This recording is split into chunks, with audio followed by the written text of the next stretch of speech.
This is Anderson Pens Podcast, episode 22 for Sunday, October 21st, 2012. This is Brian. This is Lisa. This is the Anderson Pens Radio Network. Welcome. Thank you from us. Okay. Just to get you in the mood. Just completely, I wasn't even expecting that. Yeah, I know. I was practicing. Okay. It's a whole lot of twos up there. Episode 22, October 21, 2012. It's 10/21/2012. I think we should play the lottery with twos or something today. Okay. Or buy 2 pens. I'm done with that. I thought you might be.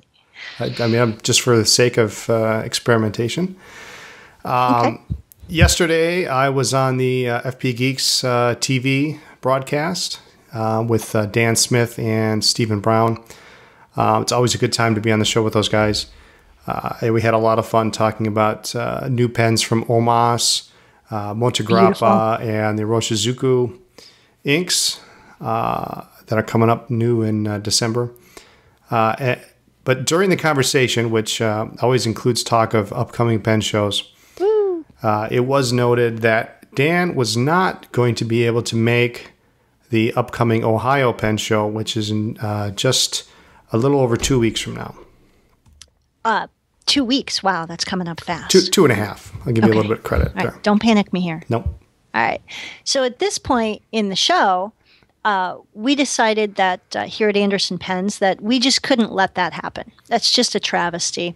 Ohio is one of the premier vintage shows in the country, and with 2 auctions, lots of events involving food, such as the awesome pizza party by Pandemonium and the dessert party, the wine and cheese party. It's also one of the most fun. It's really, really well run. So we decided it was time to initiate our Sponsor a Geek program.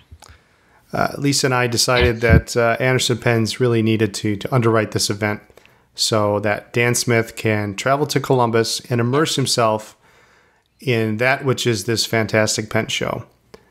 We know he's going to have a great time, and we really look forward to seeing him. Yep. I fondly call this the Send an FPGeek to Columbus project. Yep. Sort of like Feed the Children. It's Send the Geek. Feed the Children. I don't know. Something like that. Okay. Everybody has a project, with a cute little slogan, feed the children, save the... So I think do we need to have like a little graphic or something maybe? I think we do, like a crown on the map of the U.S., kind of showing the route. Put it on the back of a Acura or something. Yeah, no, the map is good. The map is good. Yeah, just, the crown, like halfway on the route to Columbus. I think that would be cute. Maybe we need to get Dan to use Twist, and then we can somehow twist Dan's location. Or map my ride or something. Yeah, something. So like the pen world could follow Dan as he travels from his home to Columbus, Ohio. Wow. Okay. We have too much time on our hands or something. I don't know. Totally unscripted. Awesome. Right, it's a great show. I talk about all the time about how Ohio is just it's a fantastic vintage show, and it's I don't want to call it small. It's not a small show by any stretch of the means, but the feeling you get when you go to Ohio is it's a real close knit group of people. You have these parties, pizza and the wine and cheese, and it doesn't feel like a big show. It's just, but it is. It is. It's huge. Absolutely. The big ballroom is stuffed. Yes. Yeah, absolutely. It's worked its way. I would say in the last 5-10 years, it's, outside of DC, it's one of the top shows. Yep. So. In fact, we heard from Terry yesterday, there are 100 exhibitors and 160 tables. Yeah. Probably more by the time we all get there. Yeah, I'm sure, he always does his best to fit everybody in. So there may even be, squeezing a table in here or there in the outer hall. And, yep. And what can you say? Two auctions?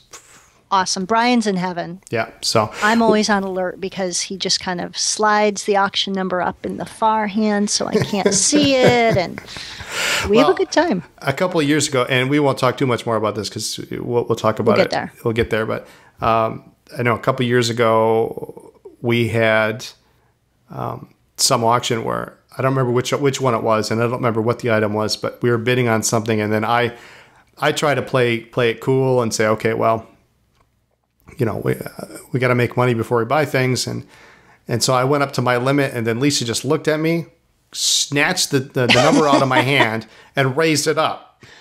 Just buy the damn thing. So that happens, and I think one year we actually had two numbers of the same, or we had two different numbers. Both raised our number. Yeah. So yeah. Anyway, lots of fun. We'll talk more about that later. But speaking of vintage, this week I thought maybe we would talk about one of my favorite pen brands, the Diamond Point. And actually, there's two reasons for me to talk about this. One is it's particularly interesting, and then the second I'll get to in a bit. It does relate to pen shows, but Diamond Point had at one point what they call their famous Diamond Point safety clip. Now, back in the day, when it was not standard fare for companies to have a clip on the pen, makers like Aiken Lambert and even Van Valkenburg sported add-on clips that you could buy for your brand, your fountain pen. So it's just a little display on the pen sales counter, and for an extra 10, 15 cents or whatever it was at the time, you could buy an add-on clip so you could put your pen in your pocket. Don't you wish you could get clips like that for 10 cents now? I know, right? A Van Valkenburg clip. Oh, man. That'd be awesome. Well, Diamond Point saw this really kind of as an opportunity, and they came out with a new pen called the Safety Clip. So not only did they actually make an add-on clip, a new clip, but they named this the model number, and they stamped their barrels Diamond Point Safety Clip. They knew people are buying these clips anyway, so why not make it themselves and make a whole pen out of it and make some extra money. So in my experience, these pens are all eyedroppers, and most you find are going to have, here's an example of one here. This particular one's got a couple of gold bands, but it's got essentially it looks like a extra slip-on clip. Most of them are going to have plain, simple tabs like this particular example. But the original patent design was a little different, and it was for the tabs to be actually diamond-shaped. That's cool. As you can see on this, if you can see here. One side says Diamond Point, and the other side says Safety Clip. Now, on these pens, each pen has what appears to be, this one's maybe a better example, an extra breather hole right here on the cap. But what that is, actually, it's a spot for the top of the clip.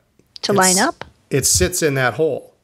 Oh, cool. So really what it does is it stabilizes this clip so it doesn't slide up and down like your typical clip could have been. So just an interesting, it's really an interesting pen, I think. The other reason I brought this topic up is it relates to pen shows. Now, this particular pen here, I bought in Chicago, I don't know how many years back. If I sat down and thought about it, I probably could figure it out, but it doesn't matter. And I bought it, it was in somebody's junk box. It had no clip, it had no nib, but the cap and barrel are nice. So I think I paid 15 or 20 bucks for it. It wasn't much. You like those pens with no nibs. You seem to find those. Just saying. Like this one? Yeah. Oh, it's beautiful. All I need is the nib and the clip and some other vital organ. Well, you're in heaven. In pen collecting, you have to have vision. So I envision a full pen. And in this case, the vision was maybe I'll find a clip for it, and someday I'll be able to find a nib for it. So now the nice thing about the Diamond Point is a lot of them used plain warranted 14 karat nibs. So they didn't stamp their name on it. And so that part's easy to find. The clip, not so much. Good luck. But I picked it up anyway. I thought, well, that's it's a cool pen. It's got gold bands. I like that kind of stuff. And I'm sitting, and I think it was at Stuart Hawkinson's table.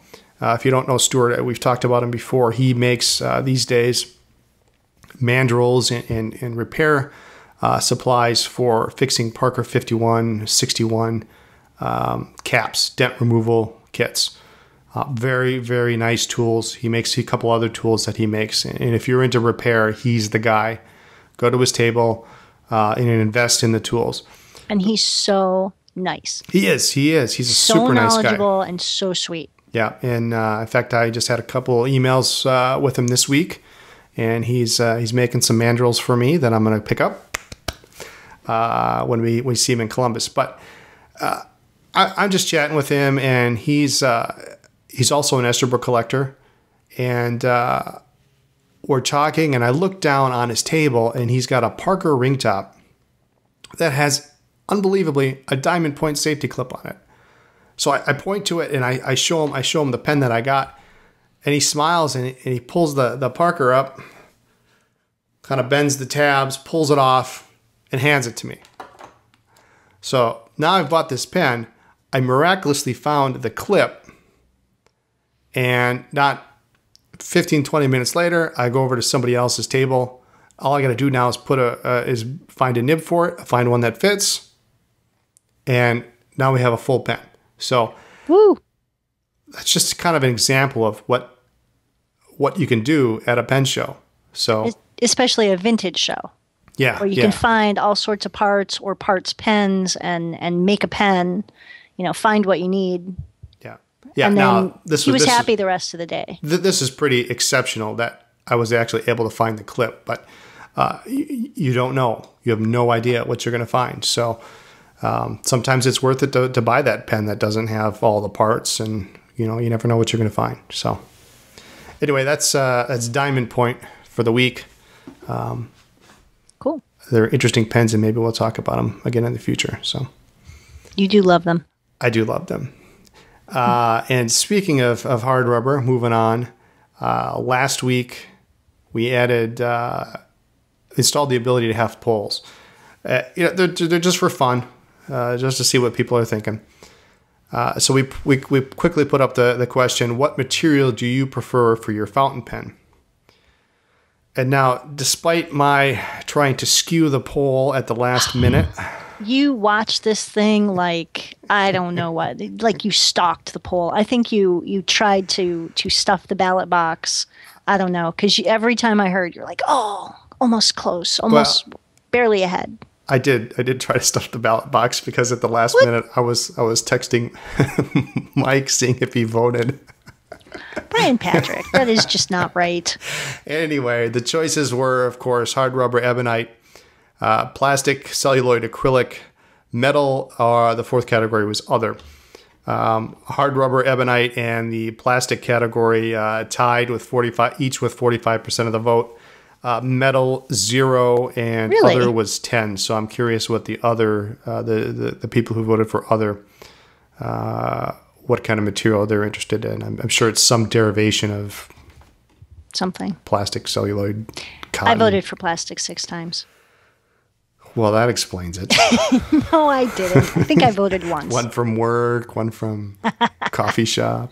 No, I was good. So we'll have these. We'll throw these up just for fun each week, and go ahead and jump on the blog. They'll be on the upper right hand corner. But I think this week we're going to have later this afternoon. We'll have a new poll up. Yep, one of my personal favorites. This week's poll will be: how many bottles of ink do you own? And then I think we're going to break it down into 1 to 4, 5 to 9, 10 to 14, 15 or more, and one other answer that I tossed up there that Brian seems to like. So I refuse to answer in case my spouse sees this poll. I don't know. I like that. Personally, I'll be the first one to admit I'm in the scary, addicted to ink category. hopefully I'm not alone. So I'm either going to do 15 or more, or I refuse to answer. Just so you know. I guess it depends on, in our case, what you count, because we do have plenty of open bottles downstairs in the basement too. So no, I count personal. Personal? Okay. Yeah. You know, my wall of ink and the other stuff floating around. So. I bet you're close up there too. No, I don't think so. I will actually count, but I don't. I think you'll be surprised. I'm not going to be surprised. I'm up there. I know you are. Anyway, I think you should have had the fifth category for 25 and above or something. There you go. All right. Anyway, so moving on. We actually have a couple interesting things on the workbench this week. I like the workbench stuff. I've done repair in my day. Easy stuff like resacking a lever filler. That I've got down pat. But some of the more advanced repairs, I leave to the experts. I can't even figure out how to retract a snorkel, let alone how to fill it or fix it. So I'm fascinated by some of the different inner workings of various fillers, and I like to see what comes in for Brian to repair. I see him working on customer repairs, and I see what comes in and what we ship out restored and headed back to the now happy owner. What also makes me laugh and cringe sometimes are the sounds I hear coming from Brian's workbench. Sometimes like a groan of frustration, hopefully not accompanied by a cracking sound. No, that doesn't happen. Sometimes cheers of victory. I will confess, I've even heard him talking to the pens, sort of like you might talk to a stubborn old car. Well, yeah, now we don't have cracking pens here. That doesn't happen. But that's usually just when I do a repair. Doesn't happen even when you do a repair. No, we don't. We're careful. Pens, but the rule is really, and what it needs to be is slow and steady wins the race. This week we had a vacuumatic come in, and man, what a nightmare! This thing, vacuumatic's pretty. After you've done a few repairs and you start working on repairs, vacuumatic's pretty simple repair. Now it can get complex. I mean, there's a lot to think about. There's a difference between doing an okay vacuumatic repair and a really good vacuumatic repair. But I had this thing soaking for a couple of days, just trying to loosen the fill unit. Just couldn't get it to come out. Finally got it out this morning. And then this is after a combination of heat, more heat, soaking, and several different vacuumatic wrenches, tools, blocks. Finally, we got the right combination and the filler released from the barrel. Now, it's very important if you intend on fixing and repairing pens to always examine several options for tools, even if they all do the same task. You never know. One particular tool may work better in certain situations than others. For vacuumatics, I recommend having at least two. One, a hand wrench, and I'll try to find it on my desk here somewhere. I don't know where it went. It's hiding under the stack of pens. I just had it this morning. One a regular hand wrench. That's weird. Oh, here it is. It's hiding in its proper place, actually. Ooh. Something similar to this. That gives you full control as you grip the unit. Now that's gonna tackle 85-90% of most vac repairs. The other tool that you need to have for that remaining 10-15% is, now this happens to be a copy of the original vacuumatic fitting block, but something like this where you can see you've got both sizes here for standard and then the oversized slot that you can tighten down, and then what that does is that gives you all your pressure. You don't have to worry about if you have enough pressure here. This thing you can clamp down on the filling unit, and then allow you to get more pressure to get it off. And then this often In the case of 1942-43, the plastic filler units, this is what you're going to need, because those things are a pain. They're a real bear to get out. You need something to really, really tighten it down around the filling unit. So I also found out while working on these this week is the importance of having some type of material to get a better grip.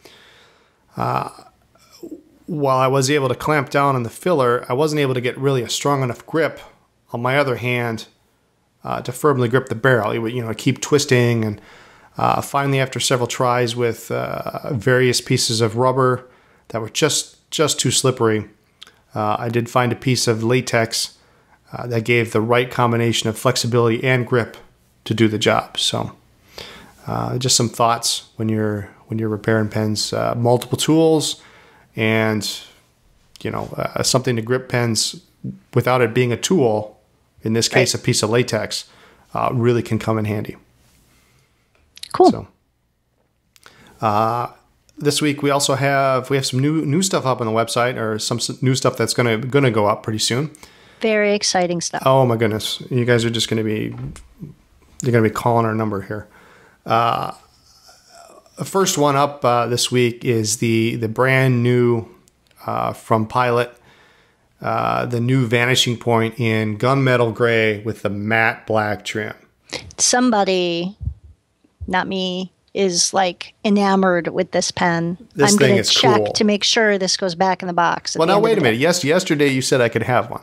And then you decide you didn't. So, well, we sell enough. I'll keep one for myself. These are cool. I mean, it has really cool. The matte, the combination of the two kind of the two coolest pens they make. The gunmetal is really nice, and the matte black from the Stealth version really, I think, makes this pen a very attractive, a nice looking pen. So we have those up right now, and just this week we added another. I guess I don't know where we're going to put this in. It's almost a new category, but we'll slide it in under repair. Yeah. We're now carrying Amedex. Yay. Which, if you don't know what this is and you're clumsy with ink, you need to be familiar with this. It's an ink and stain remover. It's the ink and stain remover, I think. Yep. We have it in two sizes. We have it in the one fluid ounce size.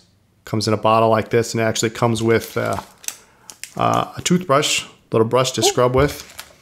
And then we also have more of a travel size, which comes in a little half-ounce container, and then this has a built-in, like a mascara brush. Yeah. Yep. So really, really works well if you have an accident in your pocket. But I was thinking, you know how we have tester pens. When we get a new product, usually we have a tester pen so someone can try the pen and see how it feels in their hand. Yeah. To test the mascara brush? What are you thinking? I'm thinking someone comes up to the table, they ask us, what's the story behind Amedex? The first thing I'm going to do is I'm going to blot ink on their shirt. Oh. And then we show them how easy it is to get the ink stain out with Amedex. How's that sound? Does that sound like a good idea? Sounds like a lawsuit waiting to happen. Probably end up being we're gonna get drummed out of the pen shows. My luck, I'll pick like an attorney or something. Oh my god. Okay, so we won't do that. No. No. Okay, all right. What did you put in your coffee this morning? I don't know. Maybe not enough coffee. Maybe too much coffee. No. The third pot, maybe. Anyway. We have a big announcement.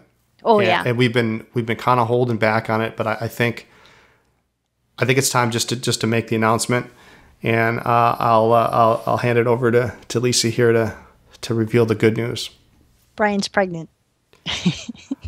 After trying for 3 years and 11 months. All right, no, that's not it. That's not it. The TWSBI Mini is about to be released. It will, I don't even know how long we've all been waiting for this. Now wait a minute. About to be released. Now, in TWSBI speak, that usually means 6 weeks. 6 weeks. But in this case, we truly mean that we will have our shipment on the way to us next week. Yeah, we will have it in our hot little hands. Hopefully by the weekend. Hopefully by the end of the week, yep. The TWSBI Mini will come in 3 different combinations and 4 nibs. So that's 12, right? Yep.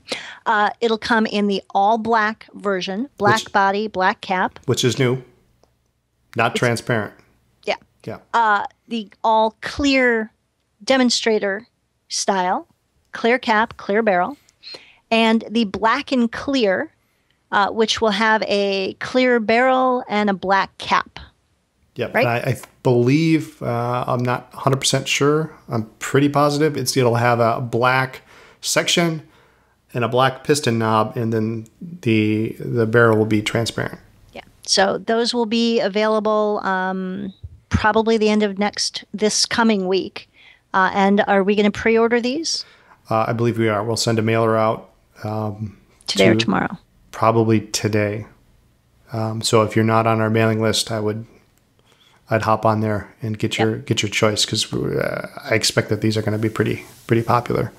Yep. And since they're new, TWSBI, I don't know how many they've made. Sometimes restocking is a challenge. Yep. Because they only make so many. They then work on other models. So if you want one, sign up for the mailing list and pre-order this baby, because they're going to go fast. Yep. Between selling them online and then taking them to Columbus, I know that we're going to be out very quickly. We may not be able to reorder until after we get back from Columbus. So. Yep. So that's the big announcement. TWSBI Mini this coming week. What else is going up on the web? Also on the web, on the flip side of that, and I guess we should mention those are pretty inexpensive, those minis. Same price as the 540s. Probably later today, we're going to throw up some real inexpensive pens, like $5 each. Yep. Good starters. Good starter pens. We're going to throw some of those up. Yep. And we will also have some new ink swatches. As we keep moving down into the pen room, we keep finding more pens and more ink and more repair supplies. We found some more this morning. But we need to get the rest of the ink up on the site. We also do have ink samples available for all of the ink that we have in 2.5 milliliter sizes, which are quite generous and should easily give you 2 or 3 fills of the average pen. Yep. So if you're undecided about a particular color, get a sample. Yeah, just get a sample. I mean, most of them are $1.25 or something like that. But we're going to run a little promo from today until Thanksgiving. I guess it's November 21st, somewhere around there. The day before Thanksgiving, that Wednesday. Okay. For ink samples, so if you buy any 2 bottles of ink, any brand, any size, we'll throw in, get your choice of an ink sample for free. So put your sample brand and color in the notes section of the order, and we'll throw it in with your order when we ship it. Yep. So awesome. Great way to try out some ink you might be waffling on. Yeah, instead of having a whole bottle of something you weren't sure of. And in most cases, the swatches, I think, are pretty accurate, since we do them with an actual dip pen. But everybody's monitor shows a color a little bit differently. So if you're going to buy ink anyway, we're going to throw it in, and you can see what it is before you actually buy a full bottle. Yep. So, cool option. Anything else this week? I don't think so. I think we covered pretty much everything. Cover everything? Okay. Comments, suggestions for topics, use your pens. Write to us at Anderson Pens, P.O. Box 732, Appleton, Wisconsin, 54912. Or catch us online. Email brian@andersonpens.net. Or lisa@andersonpens.net. We're also on Twitter, twitter.com/AndersonPens. We are on Facebook, of course, facebook.com/AndersonPens. Rumor has it we're on the web at AndersonPens.net. I've heard that. And we have a blog, AndersonPens.net/blog. And like we said, join our mailing list for advance notice of upcoming events or pre-orders. You'll find that on the main page of the website on the left-hand side. Thanks for listening to our podcast. See you next week.